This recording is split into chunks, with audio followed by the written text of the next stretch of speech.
All right, we are right now being joined by Mustafa Alouche, who's joining us live from Tripoli, Lebanon. He is a former Lebanese MP. Thank you so much, sir, for giving us time and joining on the show. I would like to begin by asking you, Lebanese government is holding an emergency meeting after the latest escalation. What are we expecting from the meeting? Well, we don't expect anything from the meeting because the Lebanese government is outside of the real picture.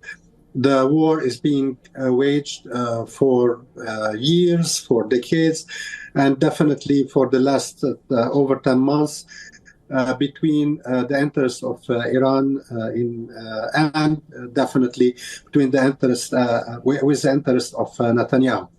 So the Lebanese government is only present because it is present.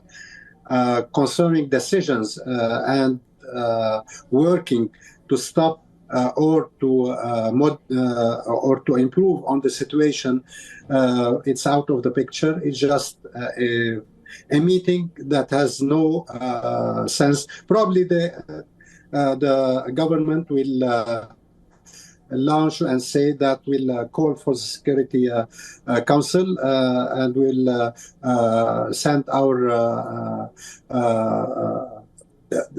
our regrets or whatever. All right, so now Hezbollah has stated that the first phase of attack is now over. Does that mean that more attacks are going to be incoming? What are you expecting now? Well, this is part of the military tactics. So if they say this is the first, it may mean that there are others. It may mean that this I'm keeping the enemy waiting and keeping alert. So we don't know what is the real reason for saying this. However, we know that Hezbollah, and definitely which is backed by Iran, they are avoiding a real escalation of the war by keeping the limits for their attacks against the occupied territories, and they at the same time, on the other hand, the Israeli want Hezbollah to provoke them or to get them some legitimacy for a large escalation of the war. Now we are seeing a mini escalation, as I see, and probably it will just end today or in some hours, or we will see more escalation in the coming few hours. That being said, so Hezbollah chief Hassan Nasrallah is also set to address the latest developments. What are we expecting from that front? Nothing new. We are used for the last few decades concerning this issue, and specifically since 2005, that the speeches and what Hassan Nasrallah or any others are talking about does not concern, or they are taking the Lebanese as just in numbers, and Lebanon as just a military base, and we don't expect nothing new concerning what Hassan Nasrallah would say. All right, so another thing I would like to ask you, what do you gather from the strikes which have been claimed by Israel? Well, I don't know. We heard military declarations from that side, and we cannot really know what's the truth, because as everyone knows, in war, truth is absent. You cannot take it from anywhere. Now that you're based in Tripoli, is there some kind of advisory that has been issued by the government? No, not even closer. The Lebanese population is left on its fate, because we don't, even if you say an ultimatum to any part of the country, where should they go? So no, I tell you, officially at least, there is nothing, not even very close to the front. Right, and do we expect that the meeting that the government is taking place right now, do we expect that we might get any advisory from that meeting? It will be just a regular speech from the government.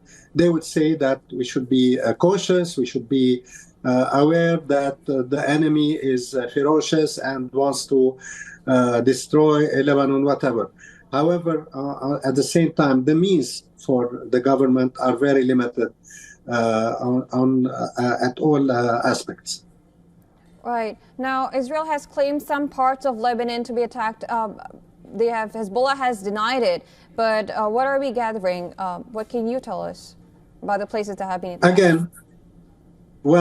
Again, we cannot know because every party will have his own declaration concerning the losses and the gains. We will have to wait a few hours or a few days until we know exactly what happened.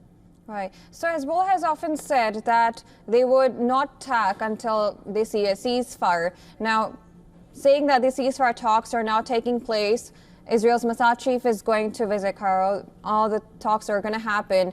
What do you think this type of attack, what kind of impact do these attacks have on the ceasefire talks? It's related to the ceasefire talk because Hezbollah wants to stop the war that started 10 months ago. And the Hezbollah and Iran need this opportunity to say that we kept our promise to support Gaza. But concerning Israel, as it's clear now that what Netanyahu and his government want is to continue and to keep their upper hand in Gaza specifically, even after the ceasefire, and they want to control the Gaza Strip completely by fire.